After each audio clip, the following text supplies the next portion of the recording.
Hi, it's Luca Guadagnino at the Criterion Closet. I am a mega collector of the Criterion collection. So before I pick what I like to pick in my bag, here, I want to recommend few movies that are in this part that I basically have, just to show how extraordinary is the Criterion collection, how wide, how deep, how unapologetic and provocative in the best sense, and ultimately how deeply cinema is about. The first thing is a classic, a modern classic. We never make a mistake in recommending the box set of Wong Kar-wai. In the Mood for Love is a transformative movie. I know that can be sounding like I tried because this is just such a great movie, but in its beautiful directness, the movie has so many secrets. The final scene when finally the lover releases himself and tells his truth in the rocks in Cambodia. It's one of the great moments of cinema, of modern cinema, contemporary cinema that I can think of, that influenced me all the time, that not only influenced me as a filmmaker, but as a person. And so I salute the box set for Wong Kar-wai. Then, more movies to recommend. Naked Kiss. I'm crazy, and when I was a kid, like 20, I wrote a Naked Kiss script, a remake, which should stay unpublished and undone and unseen. But the level of influence that the work of Sam Fuller had on my work, on my mind, on my imaginary is total.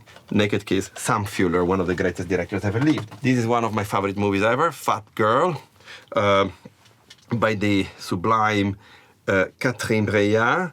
This movie is devastating in every way you can think of, because it brings you inside the visceral relationship between growing up and not knowing what you're going to become, and the power of the impulses of sexuality over the body and the mind of a young girl and few young girls. It also lands in a place of apocalyptic fury in depicting somehow the invisible hand of violence over women.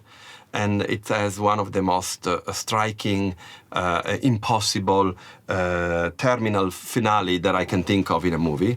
And it's from one of the greatest directors alive. And then last recommendation before I basically bring everything home here, it's, for me, probably, with The Age of Innocence, my favorite movie by Martin Scorsese, The Last Temptation of Christ.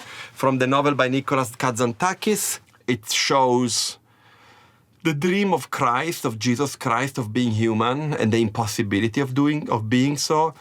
And the way in which Scorsese portrays the miracles in this movie is so powerful, because basically he works with his tools, which is filming and editing.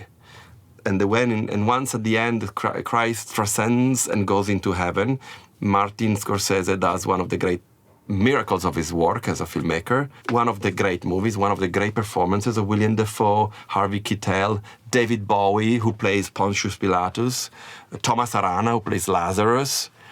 Masterpiece. Now, let's go and grab stuff. Cairo Station, Youssef Chahine. My mother is Algerian. I grew up in Ethiopia.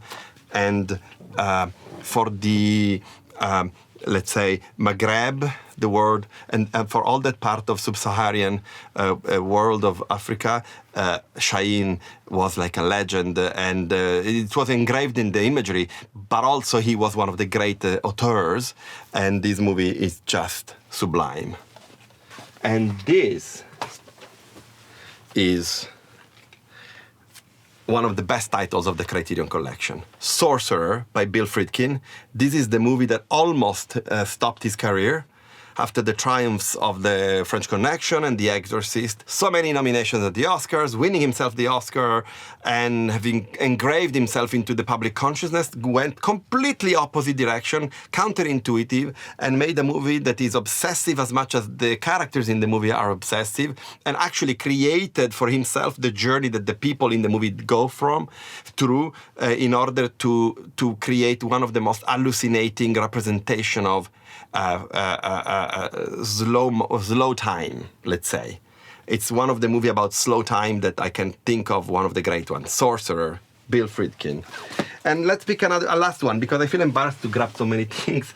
Because this is the year in which the great Jane Hackman left us, I think I end here with Arthur Penn Night Moves, the kernel of cinema that I grew up with, that I think of all the time, that I take the inspiration for, and that I try to think in the way they do thought, comes from that period of time where this movie comes from. So, this one.